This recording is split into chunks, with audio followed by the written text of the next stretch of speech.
کہاں مر گئی ہے تو؟ کتنی دیر سے آوازیں دے رہی ہوں، سنائی نہیں دیتا کیا؟ بحری ہو گئی ہے کیا؟ وہ اندر سے چلاتے ہوئے باہر آئیں اور مجھے دیکھتے ہی پاؤں سے ٹھڈا مار کے کہنے لگیں کہ کیا مسئلہ ہے؟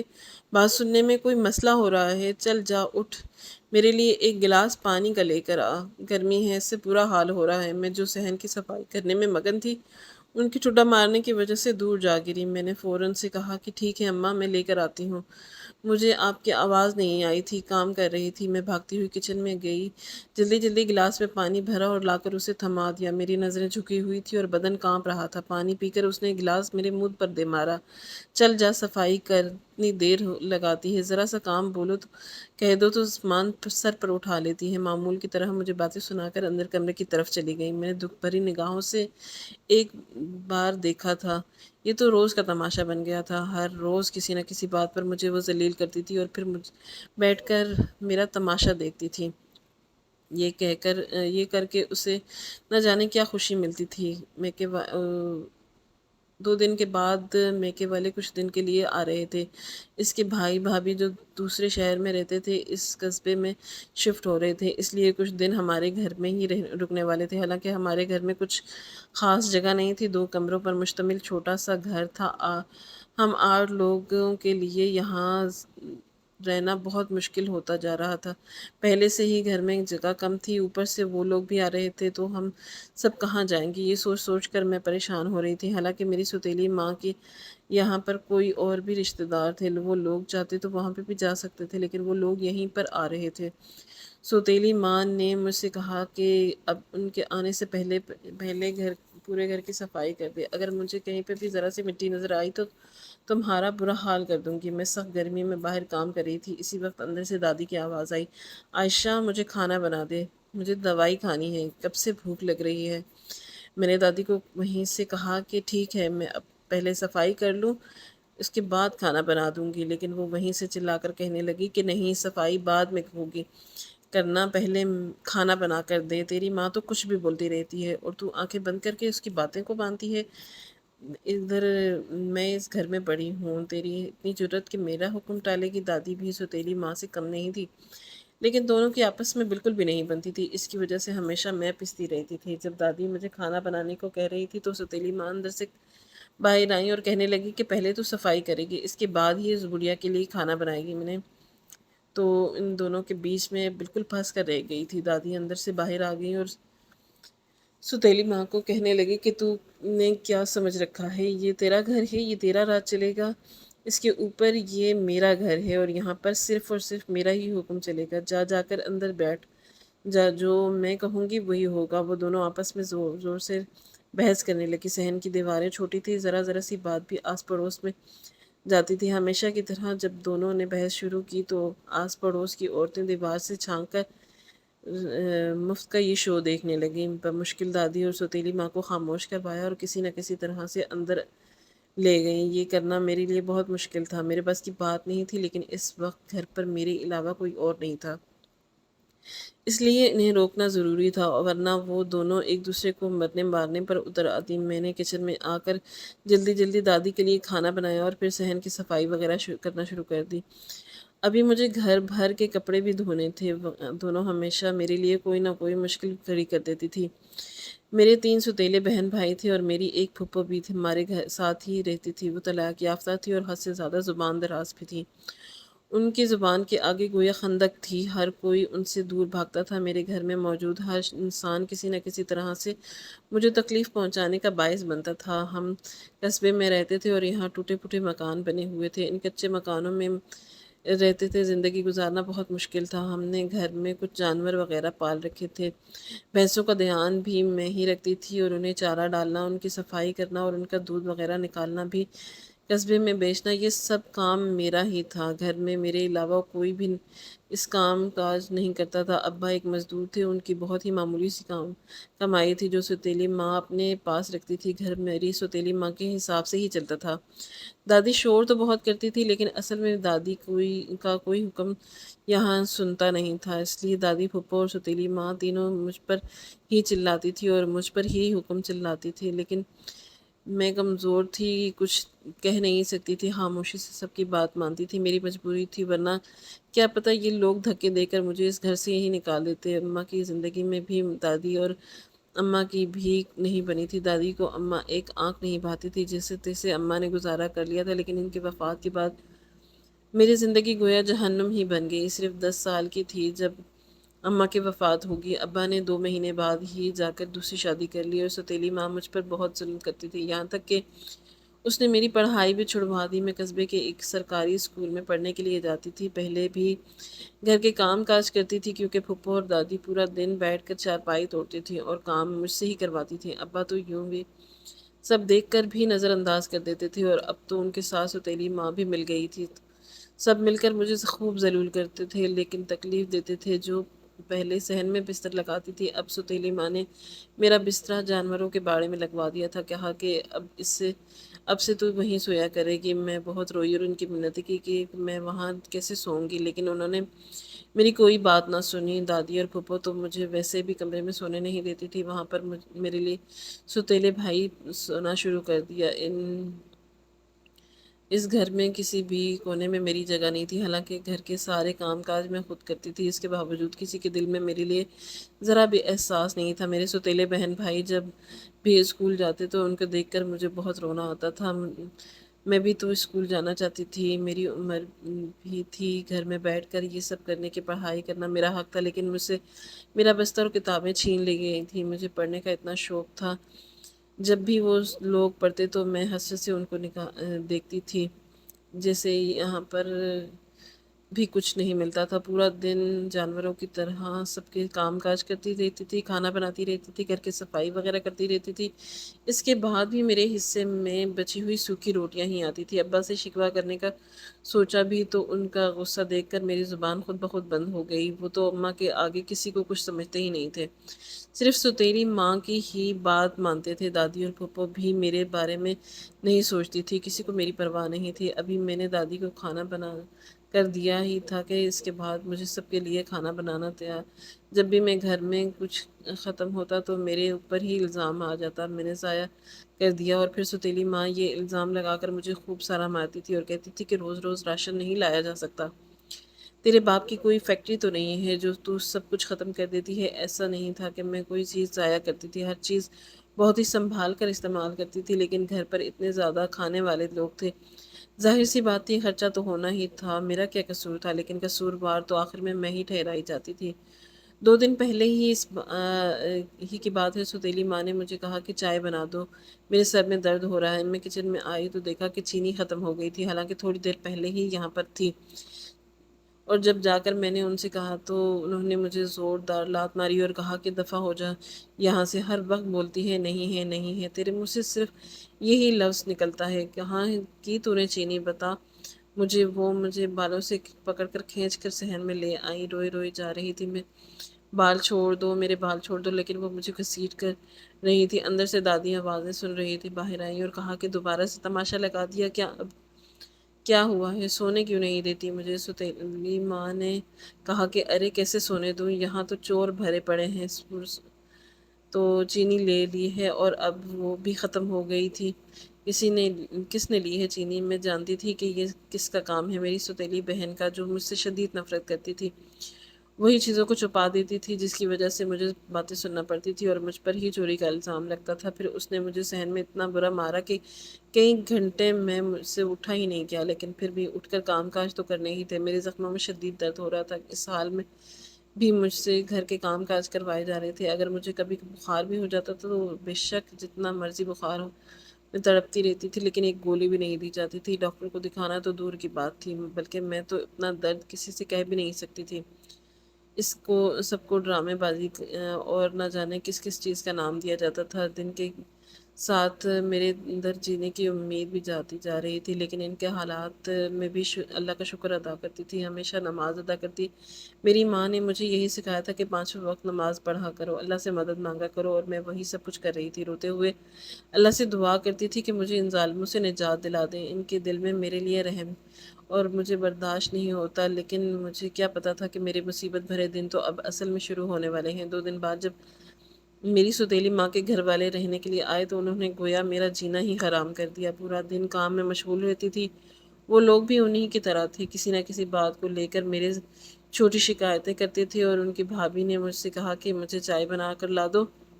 میں نے انہیں 2 منٹ انتظار کرنے کا کہہ دیا۔ انہوں نے آسمان سر پر اٹھا دیا اور کہا کہ یہ لڑکی تو ہمیں بوجھ سمجھتی ہے، اس کا کہنا ہے کہ ہم لوگوں کو یہاں سے نکل جانا چاہیے، حالانکہ میں نے ایسی کوئی بات نہیں کی تھی۔ مگر سوتیلی ماں نے جب یہ سنا تو مجھے سب کے سامنے صحن میں بٹھا کر مارا۔ میرے ابا ایک سائڈ پر بیٹھ کر تماشا دیکھ رہے تھے، انہوں نے ایک لفظ بھی اپنے منہ سے نہیں نکالا۔ میں روئی جا رہی تھی، ابھی تو پہلے ہی زخم ٹھیک نہیں ہوئے تھے، مزید درد ملنا شروع ہو گیا تھا۔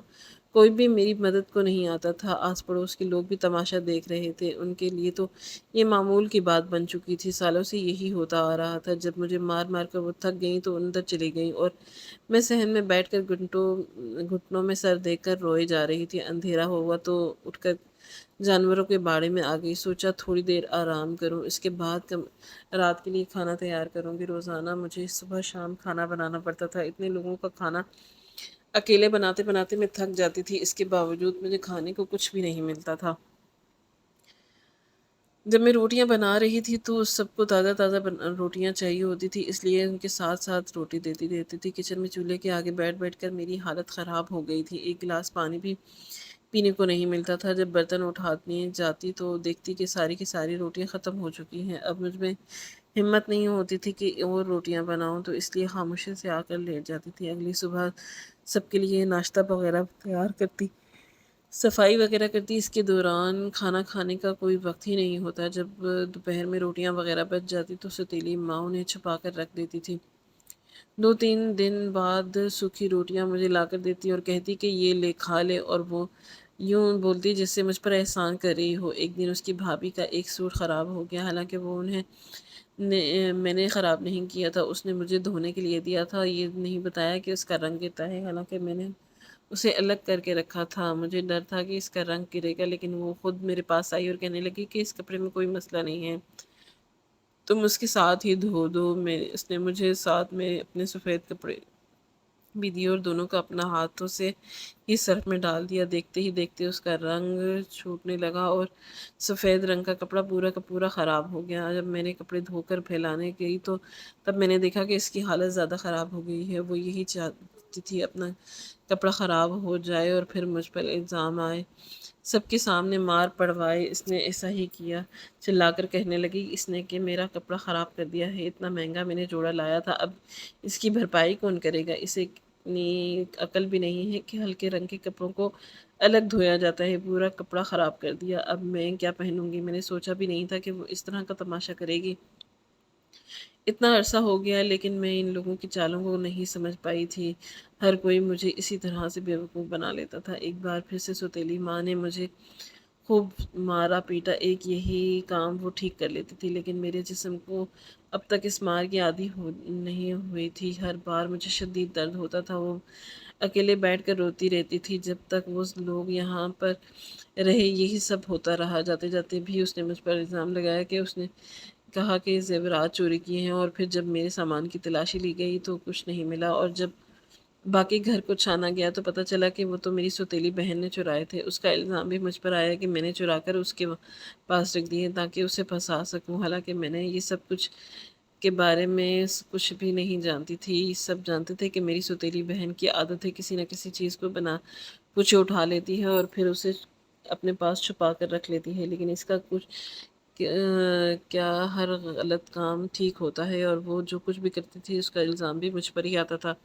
مجھ سے اتنی نفرت کرتی تھی کہ میں نے کبھی سوچا بھی نہیں تھا، حالانکہ میں اس کو چھوٹی بہنوں کی طرح پیار کرتی تھی۔ کوئی بھی مجھ سے ٹھیک سے بات نہیں کرتا تھا، ہر جگہ میرا مذاق اڑایا جاتا تھا۔ میری رنگت تھوڑی دبتی ہوئی سی تھی، اس لیے مجھے کالی کالی کہتے تھے۔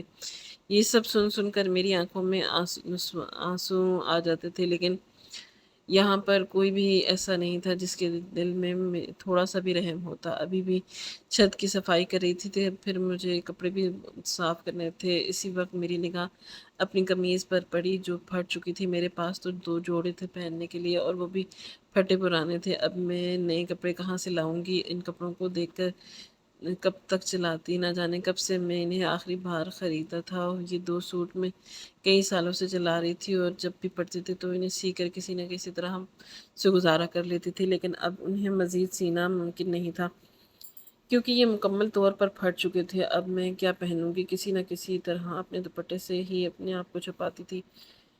پھٹے ہوئے کپڑوں سے نظر آنے لگی تھی، لیکن کب تک چھپا سکتی تھی؟ اب تو اس سے جسم بھی جھلنے لگا تھا۔ میری سوتیلی ماں نے دیکھا تو کہنے لگی کہ تو جان بوجھ کر یہی کرتی ہے، لوگ تجھے دیکھیں، اور کوئی طریقہ نہیں بچا تھا لوگوں کی ہمدردی بٹورنے کا۔ مجھے پھٹے پرانے کپڑے دے دیے، پتہ نہیں کتنی اتنی رحم دلی ان کے دل میں کہاں سے آئی۔ بہرحال مجھے کپڑے مل گئے تھے، میرے لیے یہی کافی تھا۔ ان کے لیے مجھے کتنی بھی باتیں سننی پڑتی، مجھے پرواہ نہیں تھی۔ انہی دنوں ہمارے محلے میں ایک شادی کی تقریب تھی۔ ان کے جانے کی زحمت نہیں کی تھی، لیکن یہ شادی ہمارے محلے میں ہو رہی تھی۔ جانتی تھی یہاں پر بھی جانے کی اجازت نہیں ملے گی۔ جس دن شادی تھی سب تیار ہو کر شادی میں چلے گئے۔ ہمارے ہاں جب بھی کوئی شادی ہوتی تو کھانے پینے کو لے کر کوئی نہ کوئی ہنگامہ ضرور ہوتا تھا۔ میری سوتیلی ماں تو باقاعدہ گھر سے تھیلیاں لے کر جاتی اور وہاں جا کر چھپا چھپا کر کھانا ڈال کر گھر لے آتی تھی۔ مجھے ایسی حرکتیں بالکل بھی پسند نہیں تھی، بس خاموش رہتی۔ لیکن اب کی بار جب شادی پر جانے لگی تو دادی نے مجھ سے کہا کہ تو بھی تیار ہو جا، گھر پر ہی بیٹھی رہتی ہے، تیری بھی تو شادی کیسے ہوگی؟ لوگ تجھے دیکھیں گے تو ہی تو پسند کریں گے نا۔ دادی کی بات بھی ٹھیک تھی، میں نے تو اب تک اپنی شادی کے بارے میں سوچا بھی نہیں تھا۔ جب سوتیلی ماں نے یہ سنا تو کہا کہ ان سے کون شادی کرے گا؟ نہ تو اس میں کوئی گن ہے اور نہ ہی کوئی اچھی شکل۔ بہرحال دادی مجھے اپنے ساتھ لے کر گئیں اور میں نے پھٹے ہوئے وہی کپڑے پہنے تھے۔ جب وہاں پر گئی تو مجھے شدید احساس کمتری محسوس ہوا۔ وہاں پر سب لوگوں نے اچھے کپڑے پہنے ہوئے تھے سوائے میرے۔ سب مجھے عجیب عجیب نظروں سے دیکھ رہے تھے، یوں لگ رہا تھا کہ جسے میرا مذاق اڑا رہے ہوں۔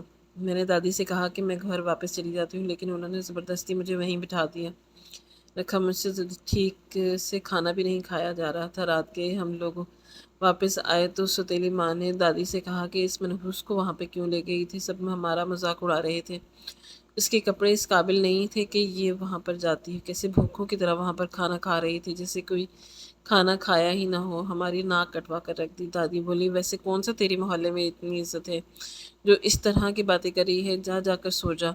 تو اس لیے لے کر گئی تھی کہ کب تک اس کو گھر پہ بٹھائے رکھیں گے، اپنے سینے پہ مونگ دلتی رہے گی، کہیں اس کا رشتہ کر کے اس کو چلتا کرتے ہیں۔ لیکن تو اس کام میں روڑے اٹکانے کی کوشش کری ہے۔ تجھے تو مفت کی ملازمہ ملی ہوئی ہے نا، اگر یہ چلی گئی تو گھر کے کام کاج تجھے کرنا پڑ جائیں گے۔ یہی سوچ رہی ہے نا؟ دادی اور سوتیلی ماں نے ایک بار پھر سے بحث کرنا شروع کر دی۔ اس کی لڑائی کافی دیر تک چلتی رہی اور پھر جب دونوں لڑ لڑ کر تھک گئیں تو مجھے دیکھ کر کہنے لگی کہ ہمیشہ تیری وجہ سے ہی ہماری لڑائی ہوتی ہے، کیسی ہے تو جھگڑا کرواتی ہے۔ میں حیرت سے ان دونوں کا منہ دیکھتی رہی۔ اپنی اپنی مرضی سے لڑتی رہتی ہیں، میری وجہ سے جھگڑا ہوتا ہے۔ میری سوتیلی بہن جو خوب سارا میک اپ کر کے شادی میں گئی تھی اپنے کمرے میں لیٹی ہوئی ان دونوں کو جھگڑا سن رہی تھی۔ جب دادی اندر چلی گئیں تو وہ باہر آئی اور اپنی ماں سے کہنے لگی کہ اماں چلیں اندر آ کر لیٹ جائیں، پریشان نہ ہوں، اور یہ دادی تو بس خواب ہی دیکھتی رہ جائیں گی، اسے کالی سے تو قصبے میں کوئی لڑکا بھی شادی نہیں کرے گا۔ آپ فکر مت کریں، یہی پر وہ بوڑھی ہو جائے گی۔ اسی کے ایسا کہنے پر میری آنکھوں میں آنسو آ گئے۔ وہ ہمیشہ میرا دل ہی جلاتی تھی، ہمیشہ اسی طرح کی باتیں کرتی تھی، اندر ہی اندر سلگتی رہی اور اپنی زبان سے مجھے کچھ لگوانے سے کبھی باز نہ آئی۔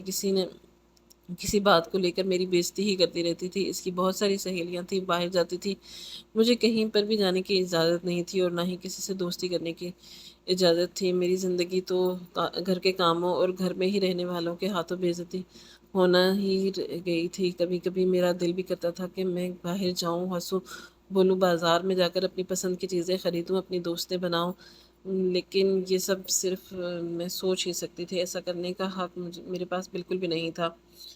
میں اپنی کسی خوشی کا اظہار بھی نہیں کر پاتی تھی، میں سوچنا مجھے تکلیف ہی ملتی تھی۔ عید والے دن بھی سب لوگ رشتہ داروں کے ہاں ملنے ملانے جاتے تھے، لیکن میں گھر پر بیٹھی کام کاج کرتی رہتی تھی۔ کبھی کوئی مجھ سے پوچھتا نہیں تھا کہ تمہیں کسی چیز کی ضرورت۔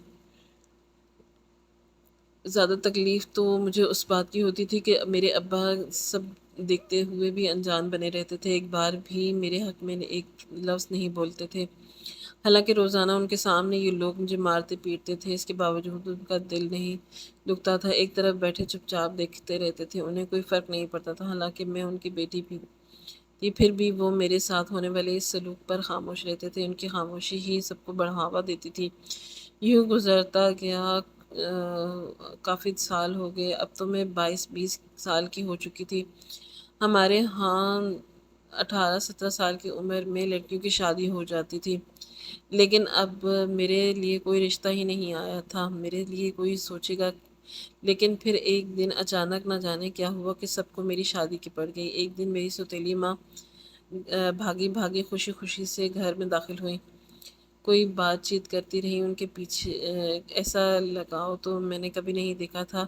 خیر میں نے نظر انداز کر دیا، لیکن پھر اسی شام سوتیلی ماں نے مجھے بلوایا اور کہا کہ ہم نے تیری شادی طے کر دی ہے، اپنے سر پر تھوڑی بٹھا کے رکھیں گے، تیری شادی کی عمر ہوتی جا رہی ہے، لوگ بھی باتیں کر رہے ہیں کہ اب تک ہم نے تیرا رشتہ کیوں نہیں کیا، اس لیے ہم سب نے فیصلہ کیا ہے کہ ہم تیرا رشتہ طے کر رہے ہیں۔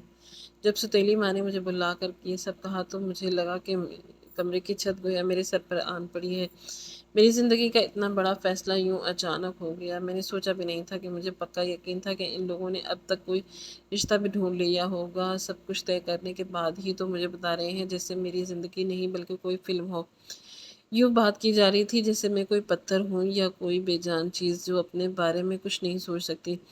میری دادی نے کہا کہ ہم نے تمہاری شادی ایک بوڑھے سے طے کی ہے، کافی اچھا آدمی ہے، پیسے کی کمی نہیں ہے اس کے پاس، ہمارا شکر مناؤ کہ اتنی اچھی جگہ تمہارا رشتہ کروایا، ورنہ تم سے کون شادی کرتا، مطلب یہ سب ان لوگوں نے مل کر کیا تھا۔ دادی نے کہا کہ ہم نے تمہاری شادی ایک بوڑھے سے طے کی ہے، کافی اچھا آدمی ہے، پیسے کی کمی نہیں ہے اس کے پاس، ہمارا شکر مناؤ کہ اتنی اچھی جگہ تمہارا رشتہ ہو گیا ہے، ورنہ تم سے کون شادی کرتا۔ چپ چاپ اس کی بات سنتی رہی، جانوروں کے بارے میں بیٹھ گئی، میں بالکل سن ہو چکی تھی، کچھ سمجھ نہیں آ رہا تھا یہ سب اتنا اچانک کیسے ہو گیا، وہ بوڑھا میرے ساتھ کیسا سلوک کرے گا، اس کے ساتھ شادی کرنا ٹھیک ہے یا نہیں۔ ویسے بھی یہاں پر کسی نے کون سا مجھ سے کوئی رائے مانگی تھی یا مجھ سے پوچھا تھا، میرا تو کبھی کچھ بھی کہنا بیکار تھا، لوگوں سے سن کر رکھا تھا کہ بڑی عمر کے لوگ اکثر شادی کر کے وہ تو بڑی برے پیش آتے ہیں، بوڑھے آدمی کو تو میں بالکل بھی جانتی بھی نہیں تھی، اگر اس نے مجھ پر شک وغیرہ کیا اور ویسے بھی پیش آیا جیسے یہاں پر لوگ پیش آتے ہیں تو میری زندگی برباد ہو جائے گی۔ میں نے سوچا کہ ایک بار سوتیلی ماں سے بات کرتی ہوں کہ وہ میری شادی نہ کروائے، ان کے دل میں تھوڑا سا رحم آ جائے اور وہ میری بات مان لے، کوشش کرنے پہ کیا حرج ہے، یہی سوچ کر میں نے اگلے دن ہمت کر کے ان سے بات کی اور کہا کہ مجھے آپ سے ایک بات کہنی ہے، ضروری بات کرنی ہے۔ وہ غصے کی میں بیٹھی ہوئی تھی، مجھے ڈر بھی لگ رہا تھا، لیکن مجھے بات تو کرنی تھی، اور پھر جب میں نے ان سے کہا کہ یہاں پر مجھے شادی نہیں کرنی تو آپ اس شادی سے انکار کر دیں، تو وہ غصے سے اٹھی اور مجھے اتنی زور سے تھپڑ مارا کہ میں ذہن میں جا کر منہ کے بل گری اور بولی تیزی سے، اتنی ہمت کہ تیری تو میری بات کو کاٹے، مجھے انکار کرے۔ شور کی آواز سن کر سب لوگ وہاں جمع ہو گئے۔ دادی نے کہا کہ اب کیا مسئلہ ہو گیا جو دن دہاڑے تو نے اسے مارنا شروع کر دیا، بتائے گی کیا مسئلہ ہے؟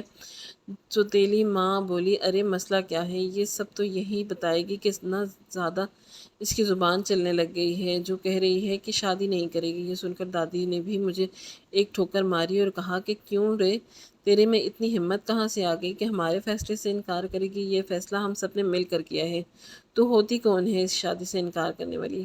میں نے تو سوچا بھی نہیں تھا کہ سب لوگ مل کر شامل ہو گئے ہیں، ویسے تو کسی بھی بات میں ایک دوسرے کے ساتھ نہیں دیتے تھے، اس بات پر میں تو کیسے سمجھ شامل ہو گئے، ضرور دال میں کچھ کالا ہے، کوئی تو مقصد ہوگا ان سب کا، بنا مفاد کے یہ لوگ کچھ بھی نہیں کرتے تھے۔ میرے انکار نے ان سب کو بھڑکا دیا۔ سوتیلی ماں کہنے لگی کیوں تیرا چکر کسی کے ساتھ چل رہا ہے، تو جو شادی نہیں سے انکار کر رہی ہے؟ ابا جو اس وقت کام سے تھکے ہارے واپس آئے تھے، دروازے سے اندر داخل ہوتے ہوئے جیسے انہوں نے سوتیلی ماں کے منہ سے نکلے یہ لفظ سنے تو دوڑتے ہوئے میری طرف آئے اور کہنے لگے کہ کس کے ساتھ آنکھ مٹکا کر رہی ہے، بتا مجھے، کھال ادھیڑ کر رکھ دوں گا میں تیری اور اس کی، جلدی بتا کہ یہ کہہ کیا رہے ہیں۔ وہ زور زور سے مجھے مارنے لگے۔ میں نے ابا سے کہا کہ ایسی کوئی بات نہیں ہے، میں نے ایسا کچھ نہیں کیا، میری بات کا یقین کریں، آپ لوگ مجھے بس اس بھوڑے سے شادی نہیں کرنی۔ سب مل کر مجھے مارنے لگے، یہاں تک کہ میں بالکل ہی بے ہوش ہو گئی۔ میرے ایک انکار نے ان سب کو اتنا زیادہ بکھلا کر رکھ دیا تھا، اتنا غصہ دلا دیا تھا، تو ضرور کوئی بڑی بات ہوگی۔ سب پریشانی نظر آ رہے تھے، ویسے بھی انہیں کون سا میرے انکار کی اتنی زیادہ ٹینشن تھی جس وجہ سے میری شادی اس بوڑھے سے ہو رہی تھی۔ کروانے کے لیے یہ سب تیار بیٹھے تھے، ہر ممکن کوشش کر رہے تھے، آخر ایسی کیا بات تھی؟ وہ 2-3 دن کے بعد مجھ پر وہ واضح ہو گیا کہ لوگ شادی کے لیے جان توڑ کوشش کیوں کر رہے ہیں۔ دراصل اس بوڑھے آدمی کے نام کچھ زمین تھی اور اس کا کوئی وارث بھی نہیں تھا۔ جب ستیلی ماں کو اس بوڑھے کے بارے میں پتہ چلا تو وہ اس کے پاس گئی اور اس سے کہا کہ اگر تم یہ زمین ہمارے نام کر دو تو ہم اپنی جوان لڑکی کی شادی تمہارے ساتھ کر دیں گے۔ وہ بوڑھا یہ سن کر کافی زیادہ خوش ہو گیا، ویسے بھی اس پورے ہاپے میں اس نے اس زمین کا کرنا ہی کیا تھا، اس لیے سوچا کہ یہ زمین اس کے نام کر کے شادی کر لیتا ہوں۔ یہ لوگ زمین کے لالچ میں تھے، آپس میں مل بانٹ کر ایک فیصلہ کر لیا اور پھر مجھے سنا دیا کہ تمہاری شادی اس بوڑھے سے کرا دی جائے گی۔ ان سب کو تو زمین سے مطلب تھا، میں جس مرضی حال میں رہوں، اس بات سے کسی کو کیا لینا دینا تھا؟ اس سے زیادہ مجھے کچھ پتہ نہیں چل سکا۔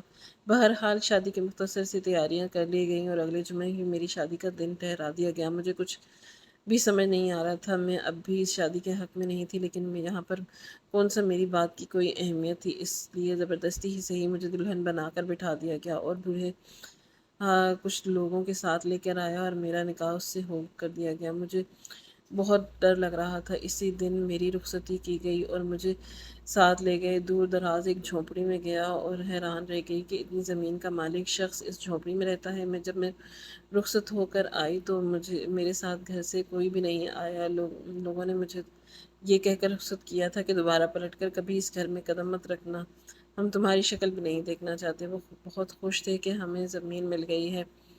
مجھے کچھ بھی سمجھ نہیں آ رہا تھا کہ ہوا کیا ہے، مجھے کسی کے ہاتھوں میں دے دیا گیا ہے، اس بات سے بھی مکمل طور پر ناواقف تھی میں، جس نے باہر کی دنیا کبھی دیکھی ہی نہیں تھی، لوگ کس کس طرح کے ہوتے ہیں، میں اس بات سے مکمل طور پر انجان تھی۔ بوڑھے نے مجھے کہا کہ تم یہاں پر رکو، میں کچھ دیر میں آتا ہوں، یہاں سے ہلنا بھی مت۔ وہ شدید غصے میں بات کر رہا تھا، حالانکہ ابھی تو ہماری شادی ہوئی تھی۔ میں سمجھ گئی تھی کہ یہ بھی میری سوتیلی ماں اور دادی والی غیرہ ہی کی طرح ہے، ضرور مجھ پر ظلم وغیرہ ہی کرے گا۔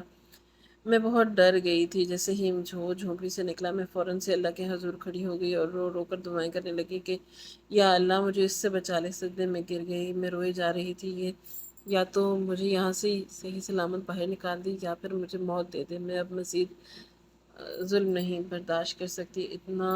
اتنے سال گھر والوں کے ظلم سہ سہ کر مجھ میں ہمت نہیں رہی میں کسی اور کے ظلم برداشت کروں۔ میں دعا کرتے کرتے روتے روتے وہیں پر سو گئی۔ میری زندگی میں مجھے کس موڑ پر لے آئے گی مجھے پتہ ہی نہیں تھا، میں جانتی ہی نہیں تھی آگے کیا ہونے والا ہے، اس بات کا مجھے اندازہ بھی نہیں تھا۔ مجھے سوئے ہوئے کافی دیر ہو گئی تھی، جب میری آنکھ کھلی تو میں نے دیکھا کہ چاروں طرف گہرا اندھیرا ہے، چھایا ہوا ہے، کچھ بھی ٹھیک سے نظر نہیں آ رہا تھا۔ میں نے زور زور سے چلانا شروع کر دیا، کوئی ہے کیا؟ میری آواز آ رہی ہے یا نہیں؟ چلائی جا رہی تھی۔ اسی وقت دروازہ کھلنے کی آواز آئی، مجھے حیرت ہوئی کہ ہمیں تو کسی جھونپڑی میں تھی، میں سوئی ہوئی تھی، کوئی دروازہ نہیں تھا، تو یہ کون سی جگہ ہے؟ میرا ہاتھ کسی سخت چیز سے ٹکرایا تھا، اندھیرے میں مجھے معلوم پڑا کہ یہ تو دیوار ہے۔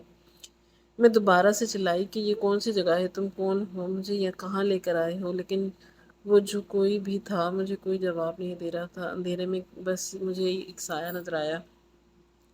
تھوڑی دیر بعد وہ میرے قریب آ کر بیٹھا اور اس نے بلب جلایا۔ ایک دم سے روشنی کی وجہ سے میری آنکھیں چندیا گئیں اور پھر میں نے روشنی میں دیکھا کہ وہ کوئی نوجوان تھا۔ میں نے فوراً سے گھبرا کر اس سے مجھے کہا کہ ڈرنے کی کوئی بات نہیں ہے، میں تمہیں کوئی نقصان نہیں پہنچاؤں گا، میں تو تمہیں غلط ہاتھوں سے بچا کر لایا ہوں۔ دراصل جس بوڑھے سے شادی ہوئی تھی وہ لڑکیوں کا کاروبار کرتا ہے، تم سے شادی کا ناٹک کر کے وہ تمہیں آگے بیچنے کا ارادہ رکھتا تھا۔ تم مجھے کہیں نہیں جانتی ہوگی لیکن میں تمہیں اچھے سے جانتا ہوں، تب سے جانتا ہوں جب تم چھوٹی سی تھی۔ دراصل میں تمہارے ماموں کا بیٹا ہوں، یعنی تمہارا کزن۔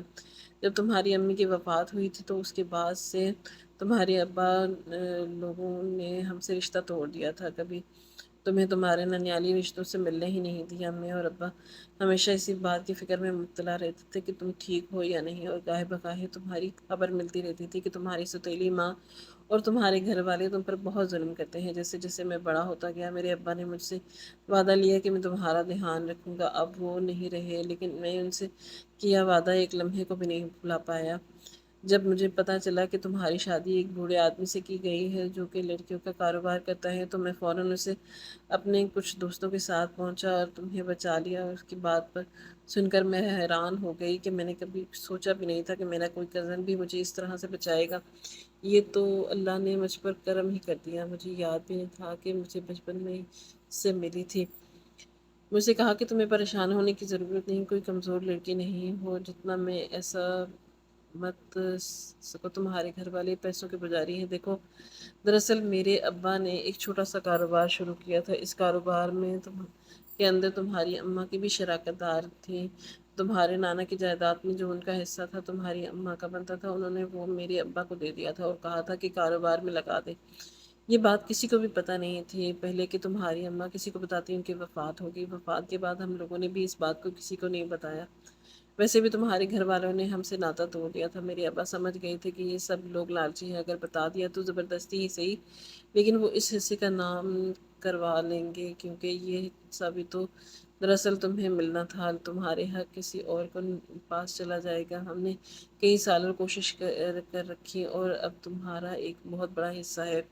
تھوڑی سی ہمت کرو اور میرے ساتھ گھر چلو، سب کے سامنے اصلیت رکھو گا تو دیکھنا کیسے ان سب کے چہروں کے رنگ بدل جائیں گے اور تمہارے ساتھ ان کا رویہ بھی تبدیل ہو جائے گا۔ مجھے امید دے رہا تھا، اس لیے میں نے اس کی بات پر یقین کیا اور اس کے ساتھ گھر واپس آ گئی۔ سوتیلی ماں نے جب مجھے دیکھا تو کہنے لگی کہ منع کیا تھا کہ یہاں مت آنا، پھر تیرے اندر اتنی ہمت کیسے آئی؟ میرے کزن نے انہیں سب کچھ بتا دیا، اس بوڑھے کو بھی پولیس کے ہاتھوں پکڑوا دیا، میری طلاق ہو گئی، میں اب آزاد تھی۔